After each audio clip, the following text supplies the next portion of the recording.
Halo teman-teman, hari ini kita akan kuliah kebidanan.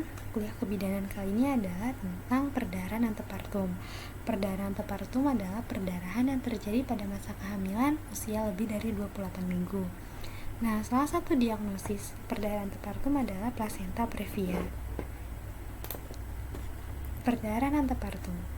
Perdarahan antepartum seperti yang tadi saya sudah jelaskan di awal adalah perdarahan yang terjadi pada masa kehamilan yang dimana usia kehamilannya lebih dari 28 minggu, berat janinnya sudah 1000 gram dan berasal dari plasenta. Berbahaya jika terjadi karena placenta previa dan solusio plasenta. Namun untuk bahasan kali ini saya akan membahas tentang placenta previa. Placenta previa. Apa sih placenta previa itu? Nah, ternyata placenta previa itu adalah plasenta yang menempel atau berimplantasi pada segmen bawah rahim, sehingga kemungkinan menutupi seluruh atau sebagian dari ostium uteri internum. Nah, normalnya itu plasenta berada di atas nih teman-teman. Ini misalnya, ini kita ibaratkan seperti jalan lahir ya, plasentanya tuh di sini. Normalnya adalah di atas atau di samping sini. Nah, sehingga tidak menutupi jalan lahir. Namun pada kasus placenta previa ternyata plasentanya ini nempelnya di sini, di bawah. Nah, kemungkinan dia menutupi jalan lahir itu ada. Seperti itu. Nah, namun penyebab dari placenta previa ini belum diketahui. Namun beberapa penelitian mengatakan ada faktor resikonya. Faktor resikonya itu adalah pada usia ibu yang kurang dari 20 tahun yang sudah hamil, dan usia ibu yang hamil di atas lebih dari 35 tahun, adanya riwayat placenta previa pada kehamilan sebelumnya, dan riwayat persalinan sesar. Nah, placenta previa sendiri ini terbagi menjadi 4 macam. Yang pertama adalah placenta letak rendah. Placenta letak rendah ini adalah seperti yang teman-teman lihat di sini. Posisi plasentanya hanya berjarak beberapa sentimeter atau milimeter dari jalan lahir. Ini jalan lahir dan ini plasentanya. Nah,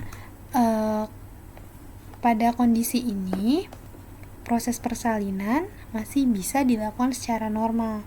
Tapi balik lagi, semua tergantung dari dokter spesialis kandungan. Kenapa? Karena ini adalah komplikasi kehamilan. Bidan tidak berwenang untuk menangani komplikasi kehamilan seperti ini, kegawatan maternal seperti ini. Yang wajib menangani, yang mempunyai wewenang adalah dokter spesialis kandungan. Jadi, ini harus tetap dipantau sama dokter spesialis obgyn, seperti itu. Lalu yang kedua adalah placenta previa marginalis. Placenta previa marginalis ini adalah posisi plasenta yang tidak menutupi jalan lahir, namun dia berada di tepi nih teman-teman, di pinggir. Ini kan jalan lahir nih. Nah, dia berada di pinggir sini teman-teman. Seperti itu ya. Nah, lalu yang kedua adalah placenta previa parsial. Nah, placenta previa parsial adalah posisi plasentanya ternyata sudah menutupi setengah atau separuh atau sebagian dari jalan lahir. Nah, pada kasus placenta previa parsial ini resiko terjadi perdarahan cukup besar, dan juga untuk placenta previa total resiko perdarahannya juga cukup besar. Nah, kalau placenta previa total ini adalah posisi plasentanya benar-benar menutupi seluruh jalan lahir. Nah, pada ibu-ibu yang mengalami kehamilan dengan placenta previa, ini dianjurkan untuk tidak melakukan aktivitas berat karena akan mudah sekali terjadinya perdarahan, dan juga dianjurkan untuk menghindari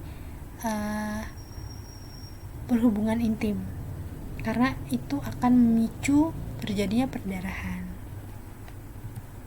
Nah, kejadian di Indonesia ini ternyata kurang dari 150.000 per tahun. Nah, untuk diagnosisnya yang pertama adalah kita melakukan anamnesis atau anamnesa. Nah, anamnesa yang bisa kita lihat adalah adanya perdarahan per vagina pada kehamilan lebih dari 28 minggu. Lalu adanya pemeriksaan luar. Pemeriksaan luar itu biasanya kita palpasi. Nah, pada usia kehamilan 37 minggu atau 37 minggu itu biasanya kepala belum masuk panggul. Nah, lalu perutnya tidak tegang, tidak nyeri tekan, konsistensi yang normal, dan besar uterus sama dengan usia kehamilan. Lalu ada pemeriksaan inspekulo. Inspekulo ini adalah untuk melihat adanya darah dari ostium uteri externum. Nah, jadi kalau untuk plasenta previa ini dihindari nih untuk dilakukan pemeriksaan dalam secara langsung. Jadi harus dilakukan dengan inspekulo. Lalu USG untuk menentukan letak plasenta, kita bisa lihat posisi plasentanya itu di mana. Lalu untuk ini adalah tindakan kanalis cervicalis. Nah, tindakan ini yang wajib dan harus dilakukan di atas meja operasi. Untuk penata laksanaan kegawatan maternal adalah bukan kewenangan bidan. Nah, maka dari itu, jika menemukan kegawatan maternal, maka kita harus melakukan rujukan ke dokter spesialis kandungan. Jika pasien datang ke bidan dengan kondisi perdarahan atau kita menemukan kegawatan maternal lainnya, komplikasi lainnya, maka kita tetap melakukan penanganan sesuai dengan penata laksanaan rujukan, yaitu dengan pemasangan infus dan rujuk ke fasilitas yang lebih lengkap.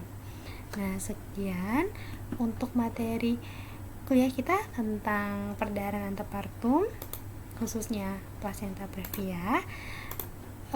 Semoga bermanfaat ilmunya. Nanti kita akan bertemu lagi dengan materi-materi kebidanan selanjutnya. Terima kasih.